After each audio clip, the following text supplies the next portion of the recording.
The restaurant was alive with noise that night.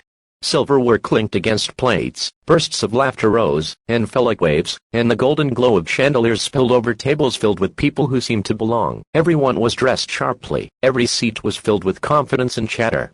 And then there was her. She walked in quietly, her shoulders curved, as though trying to make herself smaller, almost invisible. Her dress was worn, not torn but faded from years of washing, and her shoes had long lost their shine. She carried herself with the dignity of someone who didn't want pity, but the world around her was not kind. The hostess barely looked up when she asked, in a soft voice, if there was a table for one. There was a pause, a hesitant glance, and then a polite smile that wasn't real. "We were very full tonight.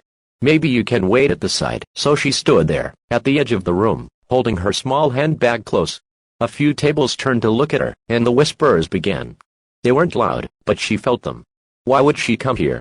She doesn't look like she belongs. The laughter stung, though no one said it directly to her face. She scanned the room, eyes landing on an empty chair here, an empty seat there, but every time she gently stepped forward, the diners shook their heads, covering the spare chair with a bag, a coat, or simply cold silence. Minutes passed. Her legs began to ache, but more than that, her heart felt heavy. She wasn't just waiting for food. She was waiting for something far greater, a place where she could exist without being turned away. And then he saw her. At a corner table, near the window, sat a man in a simple suit. He wasn't laughing loudly like the others, nor was he surrounded by a crowd.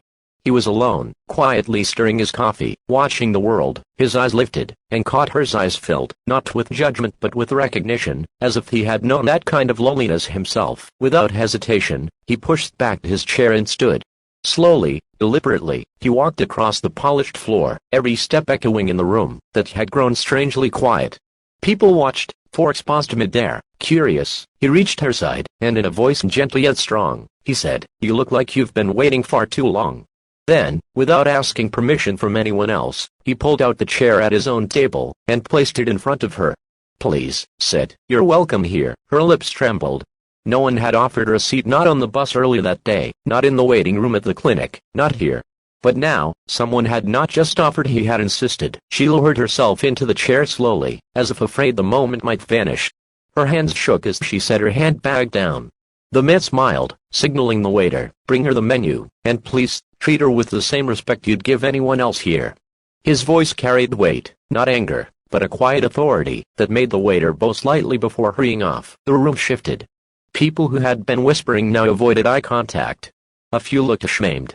The others simply turned back to their meals. But for her, the world had narrowed down to this table, this chair, and the kindness of one man who had seen her when no one else did. Over dinner, they talked.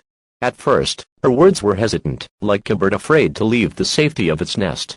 But slowly, with his patient listening, she opened. She told him she used to come to this restaurant years ago, when her husband was alive. It had been their favorite place. They would sit by the window, and share stories about dreams they wanted to chase.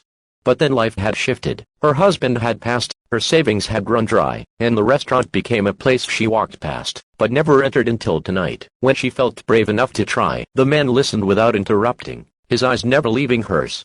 He didn't offer empty words like "I'm sorry," or "You'll be fine." Instead, he simply said, "I'm honored you chose to sit here tonight."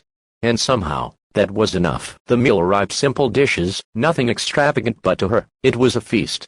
Every bite carried, not just flavor but dignity, the feeling of being seen, or belonging. When the bill came, she instinctively reached for her handbag, fumbling with the few crumpled bills she had brought.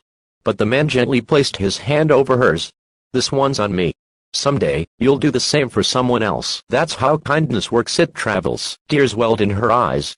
She tried to speak, but words failed. All she could do was nod. As they stood to leave, the man pulled her chair back once more, just as he had when she first arrived. It wasn't just politeness, it was a reminder. She had deserved that seat all along. That night, as she stepped out into the cool air, she felt lighter. The stares, the whispers, the coldness of the room, they no longer mattered. What she carried now was a memory of kindness that would never fade. And for the man, he didn't think of it as something extraordinary.